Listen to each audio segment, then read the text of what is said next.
Les voy a hablar de los sitios donde se tiene que aplicar la neuromodulación en este tipo de padecimientos y las evidencias y protocolos clínicos. El sustrato donde tenemos que trabajar evidentemente es el sistema límbico. Empezamos por la parte más profunda del lóbulo temporal, los núcleos basales, las partes más primitivas. Nos vamos por toda la corteza del cíngulo, el cíngulo posterior, el cíngulo anterior. Llegamos a las cortezas frontales, al córtex prefrontal en diferentes situaciones. Muchas veces utilizamos el dorso medial, otras veces el dorso lateral y como vamos a ver en la presentación, el orbitofrontal para terminar de nuevo en hipotálamo, en hipófisis y poder hacer comunicación al resto del organismo a partir de los sitios que ya tenemos de temas emocionales y cognitivos.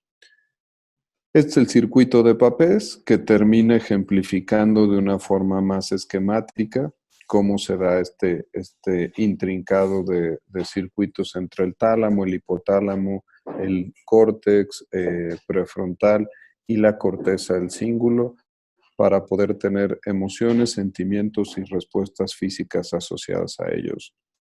Primero vamos a hablar de la estimulación magnética transcraneal, bobinas que generan un campo de 3 teslas sobre el cráneo de los pacientes de forma concéntrica. Se va pasando la energía eléctrica de 2 capacitores.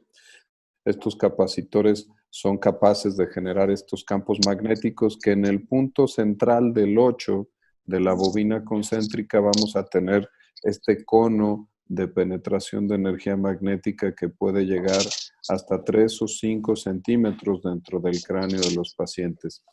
Si hoy en específico vamos a estar hablando de trastornos de ansiedad, la localización donde tenemos que situar la bobina del estimulador magnético tendría que ser en 2 sitios relevantes. F3 para poder entrar dorso lateral prefrontal izquierdo y F4 si tenemos que trabajar dorso lateral prefrontal derecho.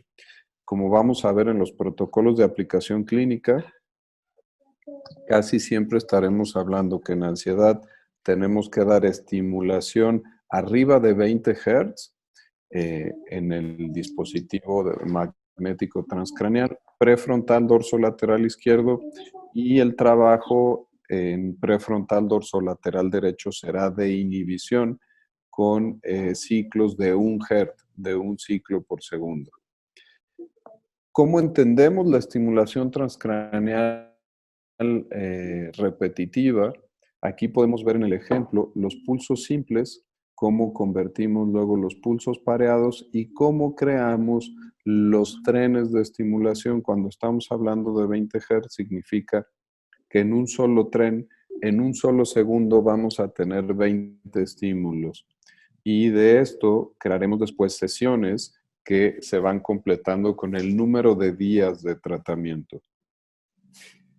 En la explicación de cómo se genera desde la corriente eléctrica hasta la aplicación clínica, aquí tenemos los capacitores que mandan la energía eléctrica, como vimos a la bobina. Esto genera un campo magnético muy poderoso que penetra en las 7 capas de la estructura de la corteza cerebral e incluso en la subcorteza. Y esto me genera cambios bioquímicos, eléctricos y de funcionamiento que me van a dar un efecto conductual.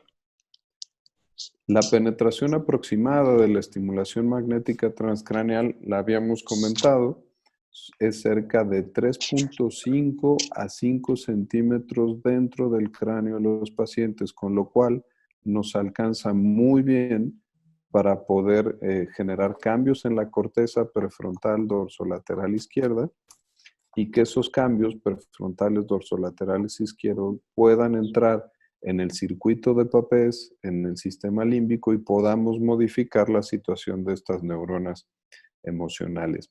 La explicación de fisiología de cómo se produce el cambio en la estimulación magnética es aquí en la capa 4. La capa 4 son interneuronas que están bloqueando el efecto de las neuronas piramidales en estos sitios de corteza en la depresión. Tenemos una hipofunción en depresión, tenemos una hiperfunción, una exagerada inhibición de las interneuronas y por eso una estimulación libera el funcionamiento de las neuronas piramidales y una inhibición termina quitando, exagerando esa inhibición y podemos controlar en dorso lateral prefrontal derecho eventos de ansiedad. Les decía, el sustrato, pues, como tal, son las interneuronas que están en esta capa 4 que, y recuerden esto, tienen una funcionalidad principalmente glutamatérgica. Es algo que va a ser relevante ahora que expliquemos estimulación de corriente directa. Un concepto básico en estimulación magnética transcraneal es que si yo trabajo a 20 Hz, quiere decir una frecuencia alta que es excitatoria. Y si yo trabajo a 1 Hz, es una frecuencia baja y es inhibitoria.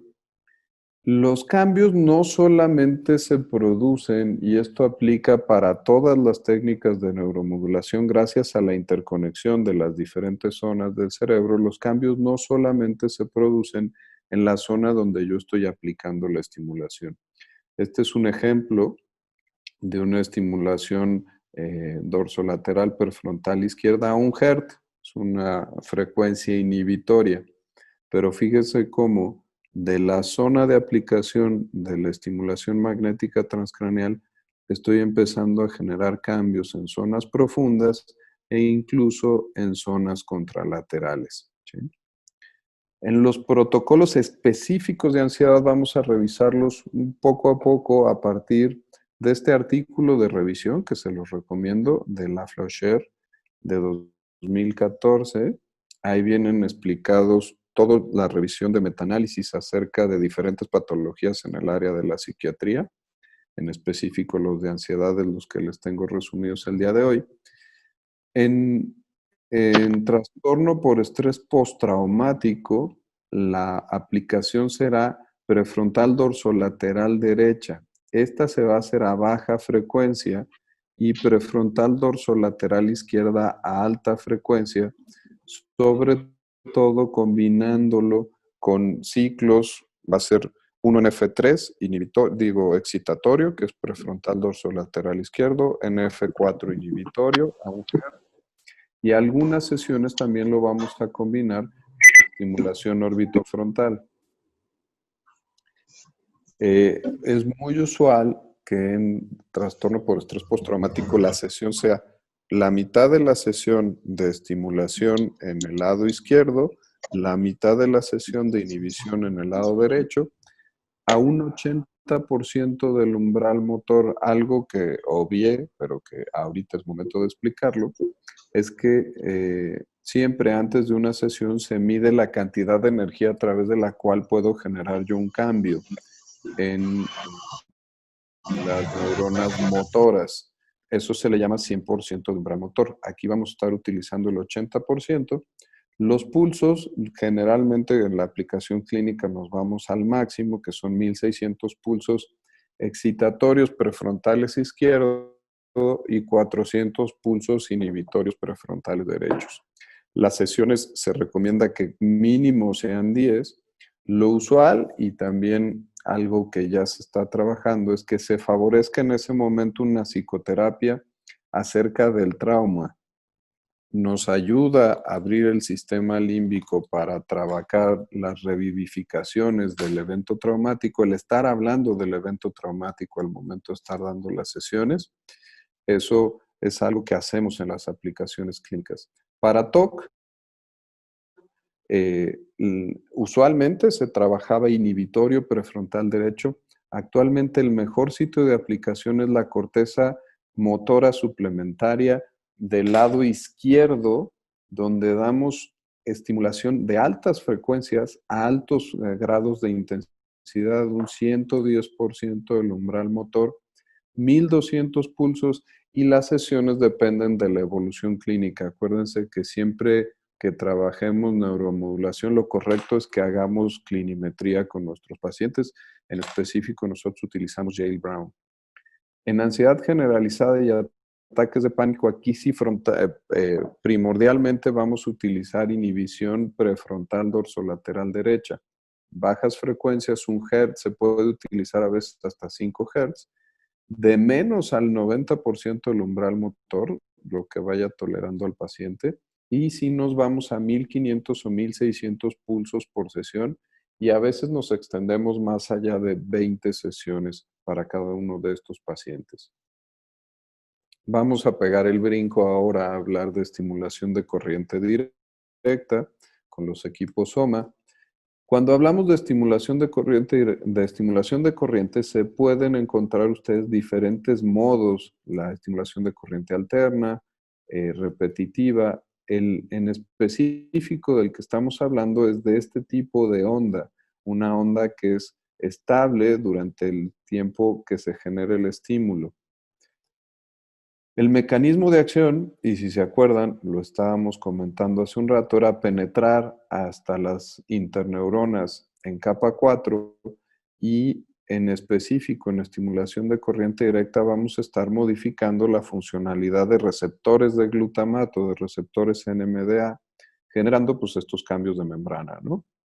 Si resumimos las evidencias que se tienen en la funcionalidad, tenemos una mejor transmisión glutamatérgica en el estriado. Recuerden esa parte, ahorita que veamos en específico los cambios en estimulación de corriente directa, en el sistema opioide, en la liberación de dopamina y pues todo esto va a terminar modificando la excitabilidad. El montaje que se utiliza en el estimulador de corriente directa para ansiedad es un montaje del ánodo en F3 y del cátodo en FP2, en frontoparietal 2. Así es el montaje tradicional en ansiedad. La energía son 2 miliamperes, que ahora que veamos el resumen de los metaanálisis de los protocolos va a ser importante porque ya ahora utilizamos intensidades de buena frecuencia, de más o menos 30 minutos de aplicación y los protocolos pueden durar de 2 a 3 semanas. ¿Cuáles son las disfunciones que tenemos que atacar en los trastornos de ansiedad con un estimulador de corriente directa? Una disfunción estriatal, principalmente en el núcleo caudado. Esto me trae como consecuencia una hiperactividad orbitofrontal y del cíngulo anterior que me permite estar con los pensamientos repetitivos, los pensamientos pesimistas tradicionales de los trastornos de ansiedad y un incremento en la conectividad del mismo estriado con el córtex prefrontal. Esas son las zonas que tenemos que modificar a través del uso del dispositivo médico. Les traigo aquí evidencias de varios metaanálisis en ansiedad con estimulación de corriente directa. Aquí, fíjense, son estudios del 2013 al 2016 en pacientes con TOC, los primeros, protocolos abiertos. Cuesta mucho trabajo hacer protocolos con doble ciego o con ciego simple con los pacientes por la naturaleza de los dispositivos. En corteza motora suplementaria, que les decía que es donde tradicionalmente tenemos que aplicarlo, a 2 miliamperes y los resultados son beneficiosos siempre y cuando se aplique de esta manera, ¿sí? Si nos vamos a ansiedad generalizada, prefrontal dorso lateral derecho, 2 miliamperes, 5 sesiones por 3 semanas, a la semana por 3 semanas, con mejorías sustantivas. Y aquí, bueno, traen un protocolo de anorexia nerviosa, hablando del tema de las ideas obsesivas repetitivas acerca de la imagen corporal, en dorso lateral prefrontal izquierdo, 2 miliamperes, igual con mejoría en los síntomas a un mes.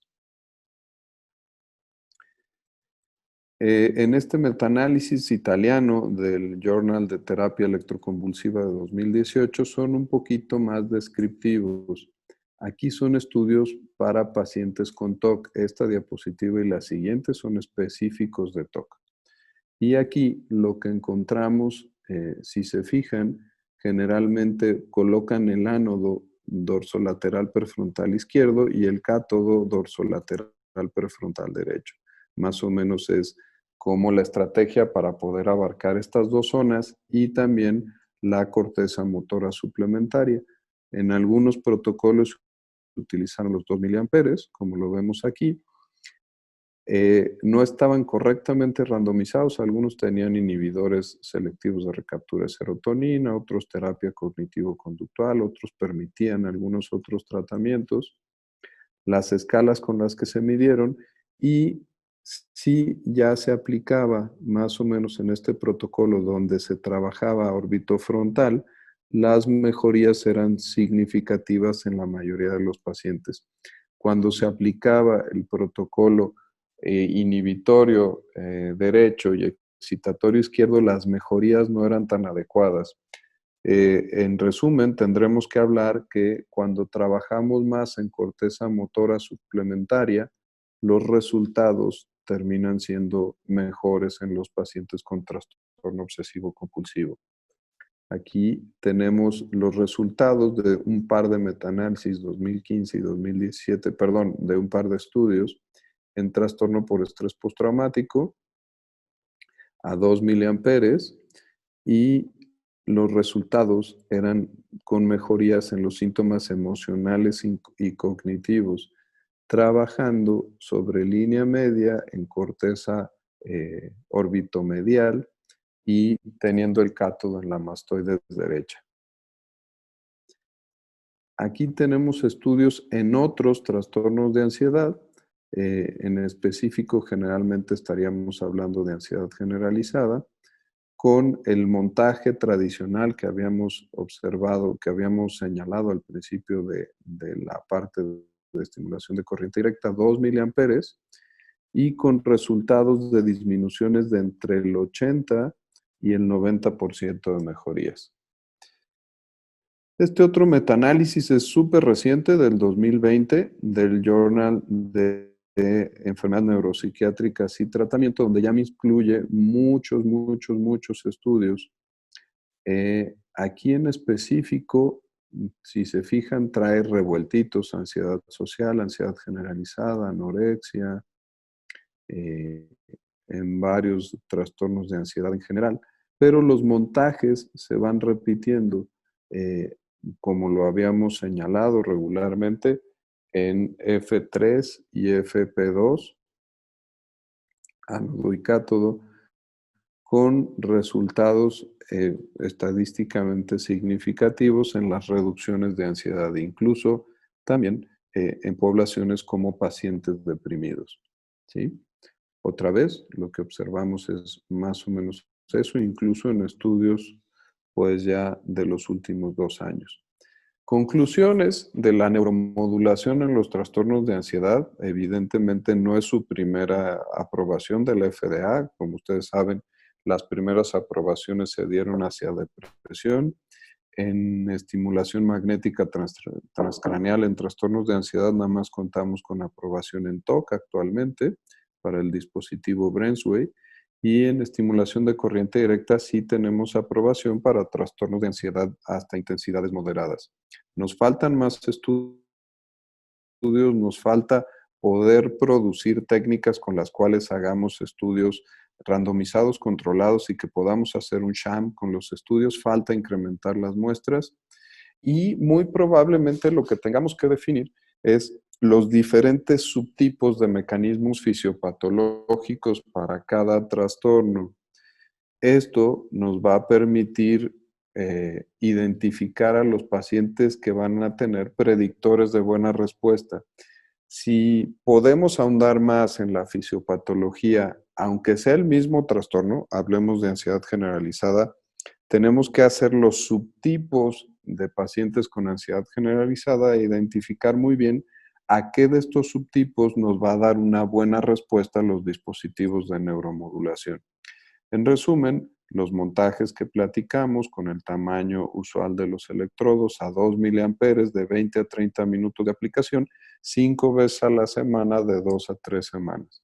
Las contraindicaciones son muy mínimas, incluso algunas de estas son relativas.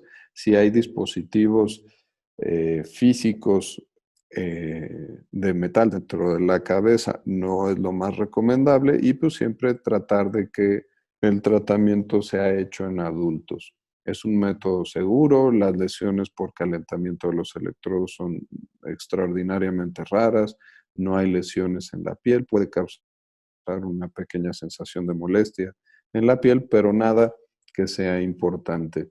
Y esta es la información que les tenía yo para el día de hoy. No sé si tengan preguntas o comentarios al respecto. Creo que es el momento de hacerlos. Andamos más o menos en tiempo de la presentación, que me habían comentado que eran 20 minutitos, para que pudiéramos abrir la sesión de preguntas y respuestas y después venga la ponencia del ingeniero Carlos. Doctor, por ahí me hacen la pregunta si existe alguna regulación aquí en México sobre estos dispositivos. Mm, regulación al respecto de si están aprobados. Ahora tenemos aprobación en México por COFEPRIS en estimulación magnética transcranial. Tenemos aprobación para el Mac Pro, el MaxTeam, el Brensway y ya. Bueno, no, hay un dispositivo checo, que ahorita no recuerdo el nombre, y un dispositivo ruso, ahorita se me olvidaron, ya me acordaré. Hay 5 dispositivos aprobados en el país de estimulación magnética transcraneal y al momento actual el único dispositivo de estimulación de corriente directa con aprobación COFEPRIS es el dispositivo SOMA, que es del que estuvimos hablando ahora, ¿no? Perfecto, gracias. También nos preguntan por ahí sobre la utilización de estos tratamientos en la población infanto-juvenil.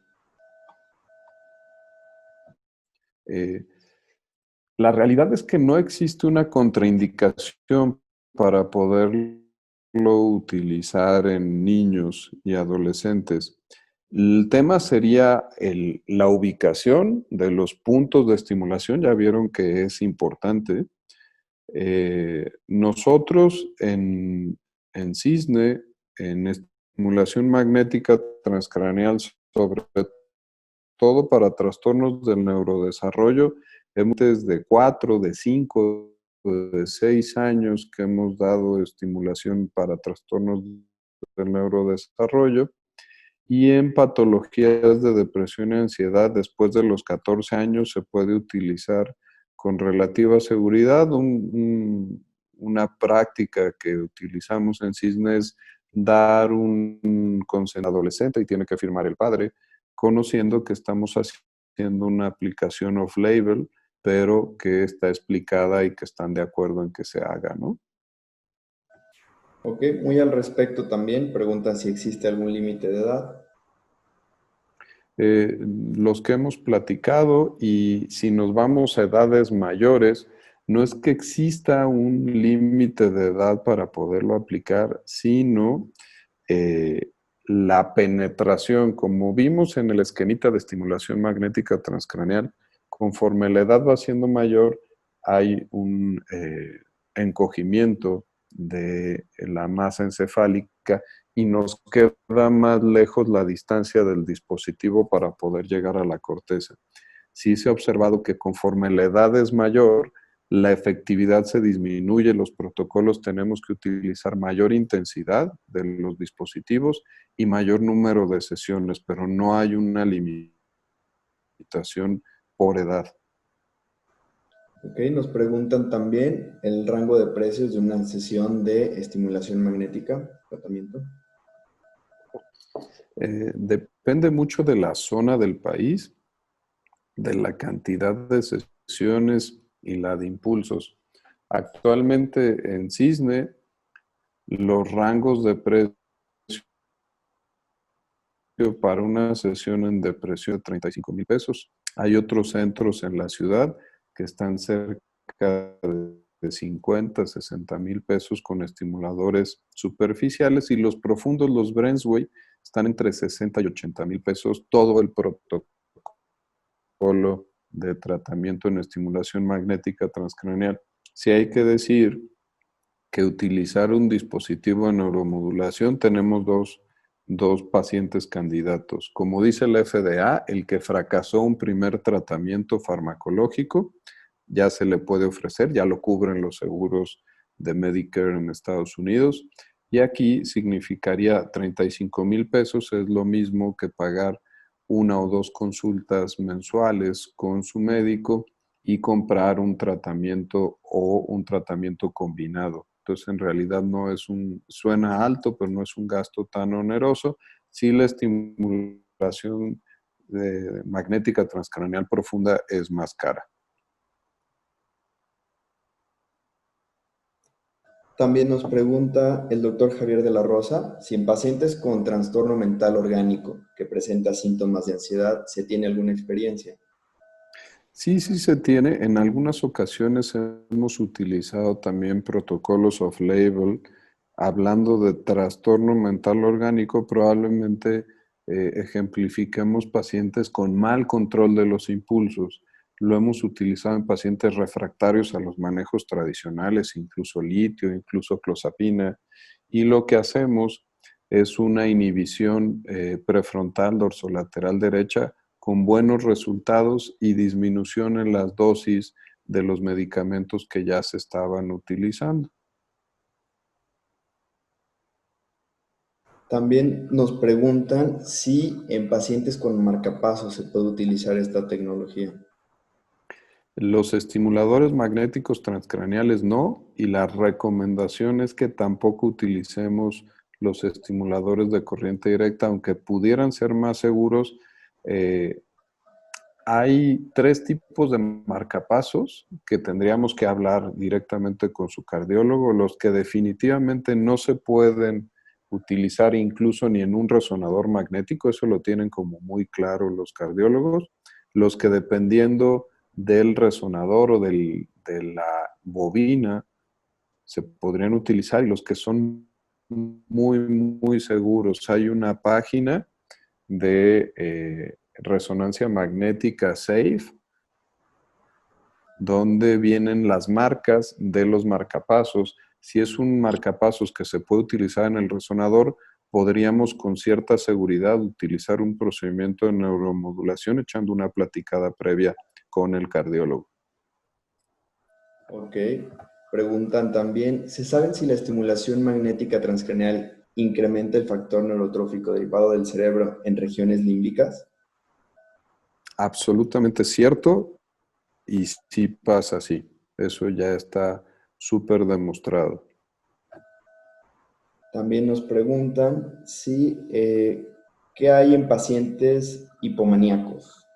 Lo que existe de evidencia en pacientes hipomaníacos, que preguntó el doctor Juan Domínguez, que lo veo tomando notas muy, muy asiduo, un saludo a Juanito, es que la evidencia es sobre todo en pacientes embarazadas. La realidad es que no se recomienda para pacientes, no es mejor la eficacia de la farmacoterapia en los pacientes habitualmente de manejo en hipomanía, donde tenemos experiencias en pacientes embarazadas, donde la preferencia de no dar farmacoterapia nos da la oportunidad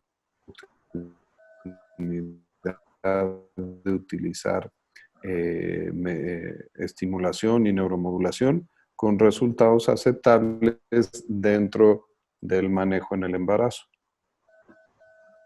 Ok, muchas gracias. También nos preguntan si sobre la eficacia de los equipos de la marca Actipulse.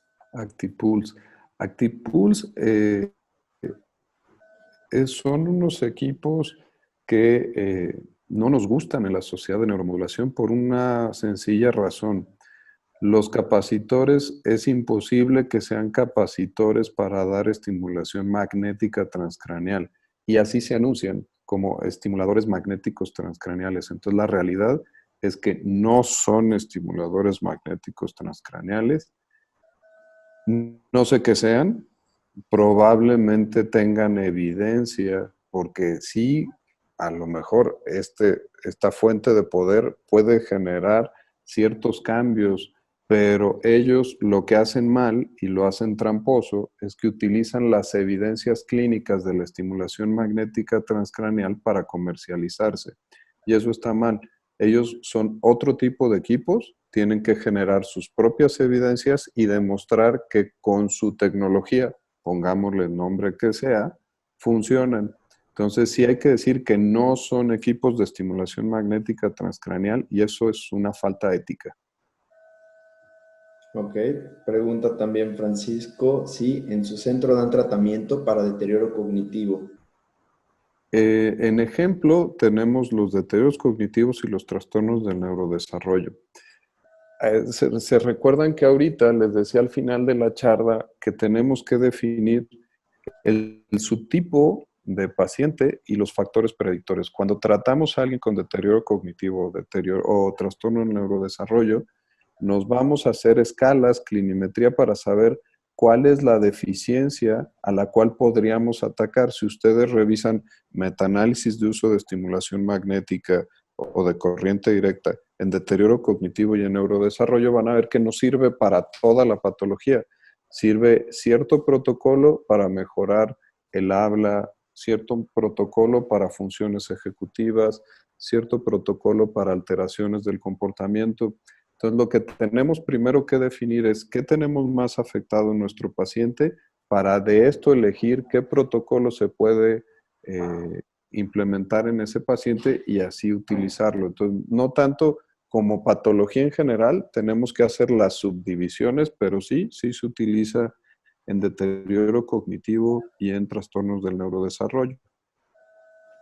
Ok, nos preguntan también si hay un apego y adherencia terapéutica mayor que con los esquemas farmacológicos, doctor.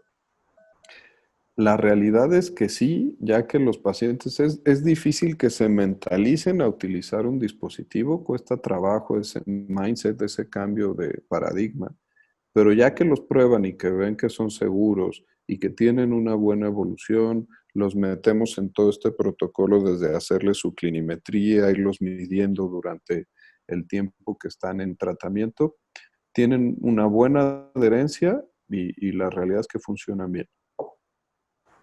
Gracias. La última. ¿De qué manera se puede combinar la TDCS con psicoterapia?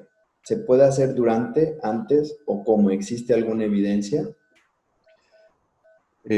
No hay publicaciones al respecto. Lo que hacemos ya clínicamente, no en un protocolo, porque fíjense, piensen ustedes en diseñar un protocolo de investigación donde además tenemos que meter las variables de tipo de psicoterapia, apego a la psicoterapia, funcionalidad de esa psicoterapia y analizar de forma separada el efecto de la neuromodulación y de la psicoterapia.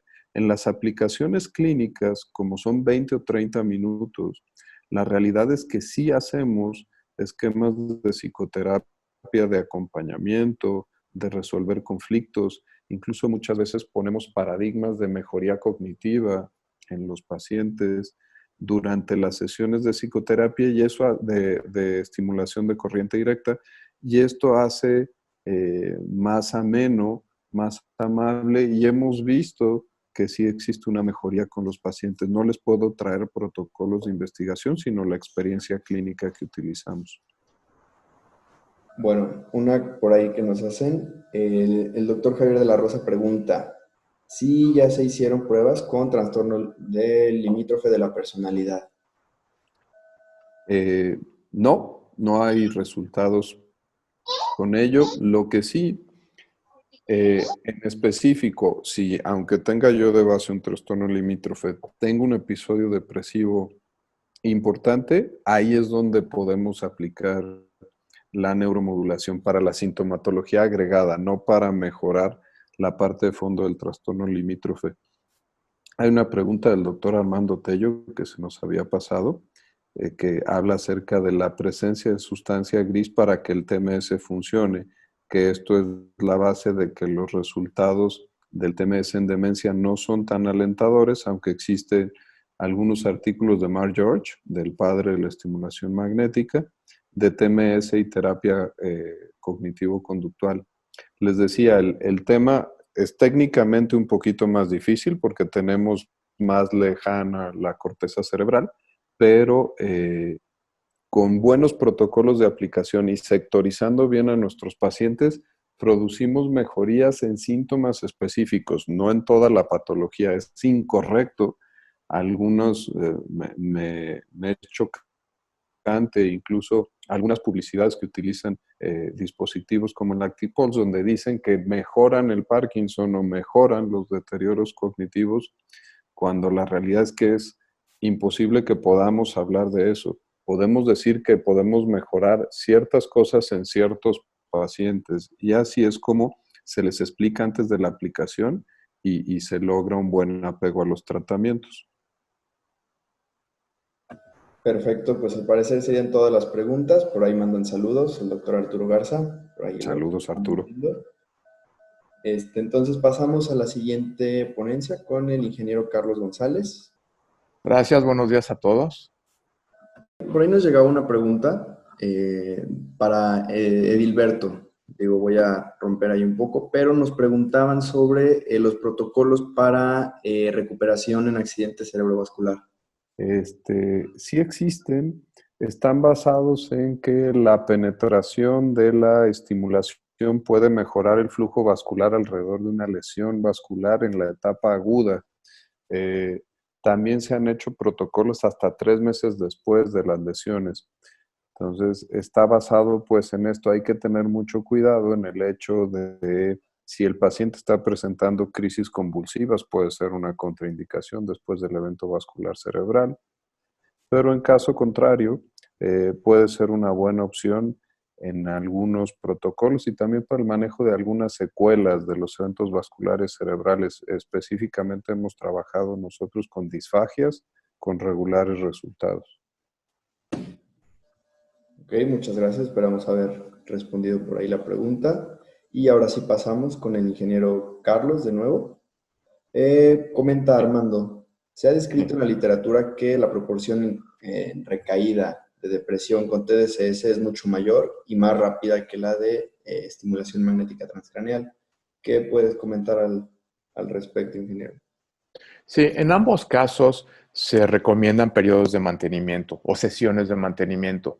Después de terminar el protocolo inicial, digamos, de caso de TDCS, pueden ser 15 sesiones consecutivas, se deja al paciente reposar. Sin embargo, sí hay que tener una sesión de mantenimiento una vez al mes, una cosa así, y siguen siendo sesiones de 20 a 30 minutos. Está demostrado que en el caso, el efecto de TDCS es acumulativo. Mientras más dosis, más repeticiones, el efecto perdura a más largo plazo. Inclusive, TDCS se puede utilizar como un complemento a TMS, justamente para los episodios de refuerzo o de mantenimiento. Con una sesión al mes está visto que sí se puede mantener a largo plazo el efecto inicial del tratamiento.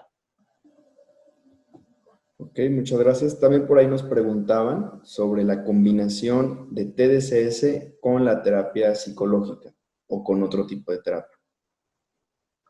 Sí, hay estudios publicados en donde dentro de cómo funciona TDCS, además de trabajar con la excitabilidad cortical en la región que estemos estimulando, está el efecto de la eficiencia sináptica.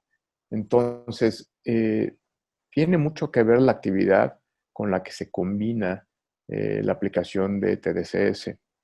Está aquí, también ya está estudiado, y hay una publicación de, me parece, el 2017, en donde recomiendan ampliamente usar TDCS con psicoterapia cognitiva conductual en los pacientes con depresión. Ok, muchas gracias. De nuevo nos preguntan para el doctor Peña si existen protocolos para disquinesias tardías, si hay resultados al respecto. Sí existen, la realidad es que entran dentro de los protocolos de movimientos anormales. Son un poco complicados de aplicar, hay que hacer un mapeo de la corteza motora para encontrar el sitio en el cual tendríamos que aplicar la inhibición. Los resultados sobre todo los conocemos para tics, que sería el mismo protocolo que se aplicaría para una disquinesia tardía. Estoy hablando de estimulación magnética transcraneal, pero sí dan muy buenos resultados, pero son complicaditos. Hay que tomarse como hora y media, 2 horas para poder dar la sesión. No, no es sencilla. Ok, muchas gracias, doctor. ¿Y si existe experiencia en episodios depresivos en trastorno bipolar? Muy, muy bien hecha. Sobre todo por ahí les puedo recomendar, hay un artículo de 2017 de el Journal de Psiquiatría Biológica, donde hay un metaanálisis muy interesante de estimulación magnética transcraneal en depresión bipolar con muy buenos resultados, sobre todo con una variante de la estimulación magnética que se llama Theta Burst. Ok, también nos preguntan si existen estudios que comparen TDCS contra TMS. No los hay y es una cuestión de principios, porque el TDCS tiene su indicación FDA para episodios depresivos, ansiosos, insomnio, control del dolor de intensidades leves a moderadas, y el TMS entra en intensidades de moderadas a severas. Entonces no sería una comparación injusta el estar comparando aprobaciones FDA para diferentes intensidades de patologías. Y como complemento nos dicen que si en TDCS hay experiencia en episodio depresivo durante trastorno bipolar. Sí la hay y los resultados son idénticos a los que se obtienen en depresión unipolar. La realidad es que no tendríamos por qué pensar la diferencia. La fisiopatología es un poco la misma y el mecanismo de acción es el mismo. Muchas gracias. ¿Por ahí alguna otra pregunta que nos quieren hacer llegar? En alucinaciones auditivas, doctor. En alucinaciones auditivas no hay como tal una aprobación del TMS, pero si damos estimulación inhibitoria en T3 de la Organización del Electroencefalograma, podemos hacer en 10 sesiones una disminución del 60-65% de estimulación de la presencia de alucinaciones auditivas refractarias a tratamiento antipsicótico. Perfecto, muchas gracias. Pues creo que serían todas las preguntas. Estamos en tiempo. Una última. Preguntan, ¿cada cuándo están indicadas las sesiones de mantenimiento para TMS? Depende mucho del paciente. La realidad es que en el trabajo clínico que hacemos nos fijamos mucho en la historia clínica de cada cuándo se van presentando las recaídas en los pacientes. Y tenemos pacientes de 6 meses a 1 año o a cada 2 años que vienen a sesiones. Perfecto, pues muchísimas gracias, doctor. Muchísimas gracias Gracias. a todos los asistentes, ingeniero Carlos, muchísimas gracias también por su ponencia. Gracias por su Gracias. atención. Estamos en contacto y cuídense mucho. Hasta Muchas luego. gracias. Saludos a todos. Gracias. Adiós.